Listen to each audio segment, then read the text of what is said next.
These terms such as insurgency, Maoism, Naxalism, terrorism, these are frequently asked questions in interview, and there is no universal definition regarding insurgency, Maoism, Naxalism, or terrorism.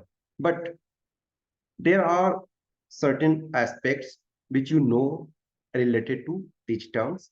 So in this video, I will try to make some of the things simplified so that you can say at least few words, some aspects related to these terms.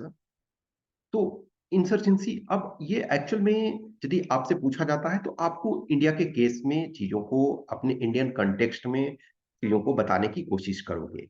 अब insurgency जैसे हम लेते हैं तो वो आपका जो क्या है, नॉर्थ ईस्ट में मेनली है।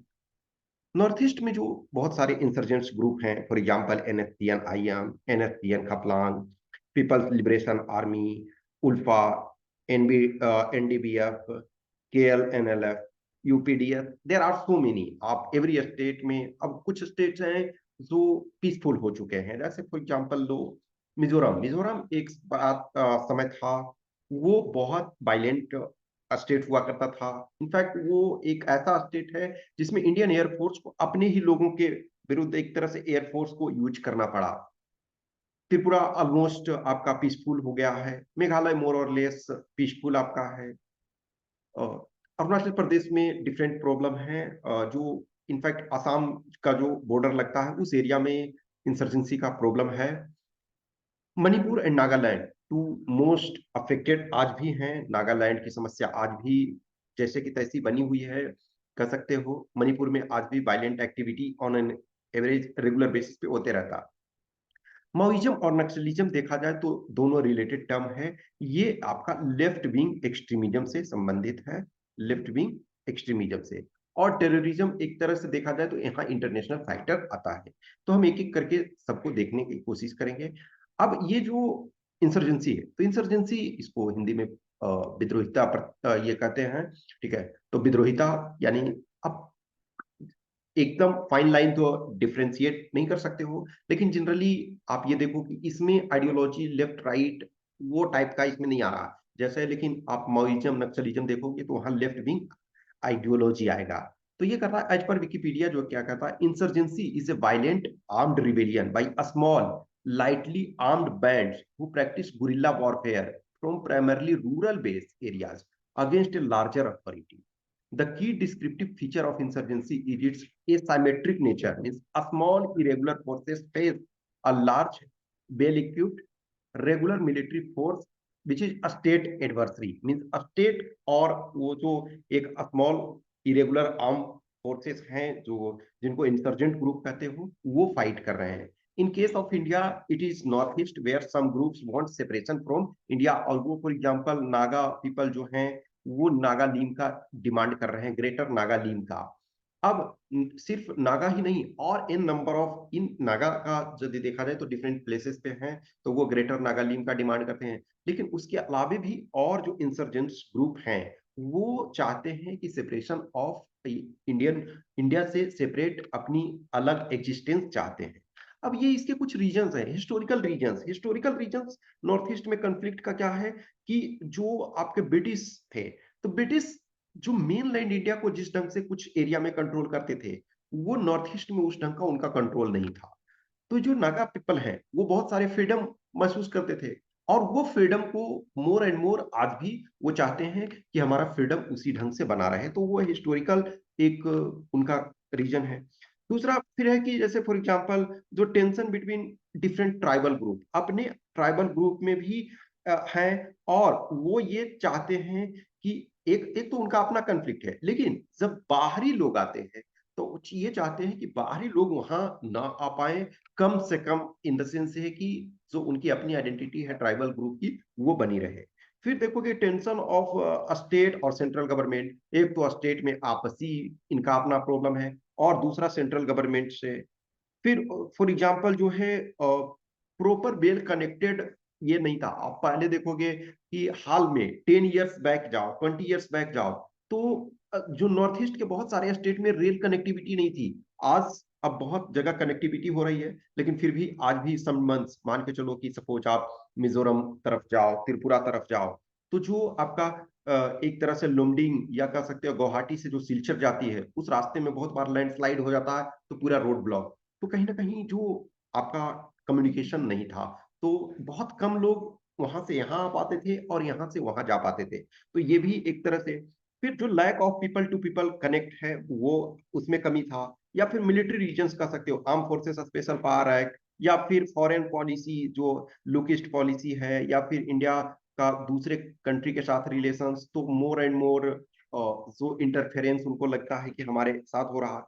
और एक्सटर्नल फैक्टर्स जैसे चाइना, म्यांमार, ये सपोज ये फैक्टर्स, चाइना अब म्यांमार को डायरेक्टली सपोर्ट नहीं करता, लेकिन जो म्यांमार में चूंकि कल्चरल टाई अप और जो ट्राइबल किनशिप है, वो उसके कारण प्रॉब्लम होते हैं। तो ये कुछ हिस्टोरिकल कारण है। अब इसके यदि सजेशंस यदि देखा जाए, तो सजेशंस में क्या है कि integrate the region as far as possible, means as much as possible with mainland India. तो जितना हो सकता है, और पीपल टू पीपल कनेक्ट करने की कोशिश।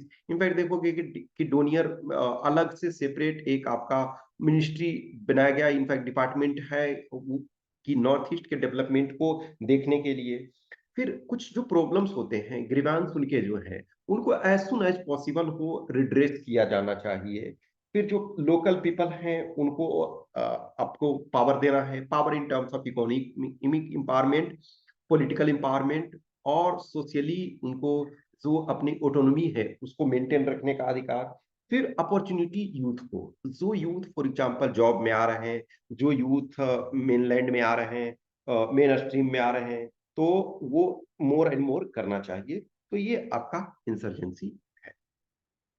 नेक्स्ट नक्सलिज्म, ये आईडीएस है, जो इनफैक्ट इसको आप Manohar Parrikar Institute for Defence Studies and Analysis, पहले आईडीएस था Institute of Defence Studies and Analysis. अब मनोहर पारीकर जो डिफेंस मिनिस्टर भी इंडिया के रह चुके हैं और गोवा के चीफ मिनिस्टर, तो उनके नाम पर मनोहर पारीकर ये कर दिया गया है, इनका नेम इसमें ऐड कर दिया गया। तो इसके अनुसार जो है, naxalism originated as a rebellion against lack of development and poverty at the local level in the rural parts of eastern India. The term Naxal derives its name from a village called Naxalwari. तो ये नक्सलवारी से originate हुआ। देखो, जो आपका नक्सलिज्म है और Maoism, ये दोनों लेफ्ट विंग आइडियोलॉजी है। तो माओइज्म, माओ जेडोंग जो चाइना के प्रेसिडेंट थे, और कह सकते हो कि head of Chinese communist party, वो उनके नाम पे माओइज्म, और ये अदरवाइज नक्सलवारी के नाम पे नक्सलिज्म। और या इसको इन जनरल जो कहते हो लेफ्ट विंग एक्सट्रीमिज्म, या फिर इसको रेड कॉरिडोर, आप ये सारे मोर और लेस सेम हैं, ठीक है। तो in the state of West Bengal, where the movement had its origin, the Naxals are considered far left radical communists who support Maoist political ideology. Their origin can be traced to the split that took place in Communist Party of India, Marxist, in 1967. It led to the formation of Communist Party of India, Marxist Leninist. अब ये इसको Leninist भी, क्योंकि जो Lenin थे Vladimir Ivanovich Lenin, उनके नाम से। So initially, the movement had its center in West Bengal. Thereafter, it has spread into less developed area of rural central and eastern India, such as Chhattisgarh, Jharkhand, Odisha, and Andhra Pradesh, through the activities of underground groups like Communist Party of India. अब ये देखो, actual में यदि आंध्र प्रदेश देखो, तो combined Andhra Pradesh, in fact Telangana फिर अलग हो गया। तो आंध्र प्रदेश में जो ग्रेहाउंड फोर्स बनाया गया, ग्रेहाउंड, तो जो आपके एक आईपीएस ऑफिसर थे के एस व्यास, तो उन्होंने ग्रेहाउंड, ऑब्वियसली वो उनका अपना इंडिविजुअल नहीं, ऑब्वियसली स्टेट सपोर्ट से आप ये करोगे। और फिर एक तरह से वहाँ जो एक चीफ मिनिस्टर, तो आज के जो वर्तमान के आंध्र प्रदेश के चीफ मिनिस्टर हैं जगन मोहन रेड्डी, इनके फादर जो वाईएस राजशेखर रेड्डी थे, उन्होंने इस दिशा में एक तरह से सार्थक कदम उठाया। और लास्ट आप 8 ईयर से देखो तो वहाँ स्थिति जो है कंट्रोल्ड है।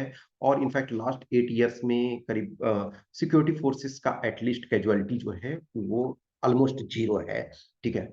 तो ये आपके जो है नक्सलिज्म, तो नक्सलवादी क्षेत्र से ये आया लेफ्ट विंग एक्सट्रीमिज्म। अब इसी में माओइज्म भी तो सेम, जो एमपी आईडीएस है यानी Manohar Parrikar Institute of Defence Studies and Analysis, ये इसके अनुसार Maoism originated in China as a form of communist theory derived from the teachings of the Chinese political leader Mao Zedong, या Mao से तुंग भी उनको कहते हैं।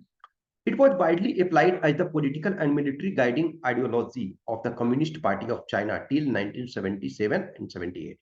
Emphasized, it emphasized the advancement of people's social and economic life by establishing a classless society through armed revolution. It was rooted in the anti-imperialist struggle and supported armed revolution in order to achieve political transformation. Naxalism is actually based on the principle of Maoism to achieve a similar transformation. तो हम इसके पहले हमने जो देखा नक्सलिज्म, तो actually जो China का माओ जेडोंग, वो लॉन्ग मार्च आप जानते होंगे। तो long March in the sense कि जो आज जो आपका ताइवान है, तो पहले जो ताइवान के जो हेड हैं, जो बनाए थे ताइवान, एक तरह से कहा जाता है कि जो माओ जेडोंग ने उनको ये चेंज करते करते करते उनको ताइवान में भेज दिया। तो चांग काई शेक, तो चांग काई शेक एक्चुअली में देखा जाए तो doctor sun yat-sen modern China के फादर ऑफ, जैसे हमारे पास Mahatma Gandhi father of nation कहे जाते हैं, तो चाइना के father of nation doctor sun yat-sen कहे जाते हैं। तो sun yat-sen का देखा जाए तो प्रीमेच्योरली डेथ हो गया, जैसे सेम सिचुएशन लेनिन का, व्लादिमीर इवानोविच लेनिन का डेथ हो गया टाइम से पहले कह सकते हो। और फिर जैसे यूएसएसआर में जोसेफ स्टालिन ने उनको टेक ओवर कर लिया। तो डॉक्टर sun yat-sen के एक तरह से दो उत्तराधिकारी थे, एक माओ जेडोंग और दूसरा चांग काई शेक। लेकिन माओ जेडोंग जो था, वो उनको खदेड़ते, जो भी लॉन्ग मार्च स्टार्ट किया कि हमें जो भी एक क्लासलेस सोसाइटी बनाना है, और उसके तहत उन्हें चेंज करते करते और एक ताइवान जो आइलैंड नेशन में वो कर दिया। तो अभी भी ताइवान मानता है कि हम मेन चाइना है और मेनलैंड चाइना मानता है मेन। तो हम इस डिबेट पर नहीं जाएंगे, लेकिन ये मॉइज्म जो है यहाँ से। नेक्स्ट आपका जो टर्म टेररिज्म, तो इंटरनेशनली टेररिज्म का जो है कोई भी एक्सेप्टेबल, जो यूनिवर्सल एक्सेप्टेड डेफिनेशन नहीं है। लेकिन कुछ जो चीजें हैं उसके बारे में आपको जानना है कि the international convention for the separation of the financing of terrorism, ये जो आपका है international convention for the separation of the financing of terrorism, ये डिफाइन करता है terrorism as any act intended to cause death or serious bodily injury to a civilian or to any other person not taking an active part in the hostilities in a situation of armed conflict, when the purpose of such act by its nature or context is to intimidate a population or to compel a government or an international organization to do or abstain from doing any act। Actually में क्या है कि for example suppose war की situation हो रही है, तो war में दोनों तरफ से लोग फाइट कर रहे हैं, तो उसको हम टेररिज्म नहीं कहेंगे।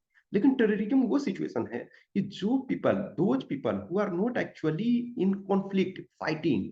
अब मान के चलो कि किसी आप शहर में रह रहे हैं जो बॉर्डर एरिया में लग रहा है, अब वहाँ वैसे टेररिज्म मेजोरिटी जो है पाकिस्तान से रिलेटेड फॉर एग्जाम्पल है।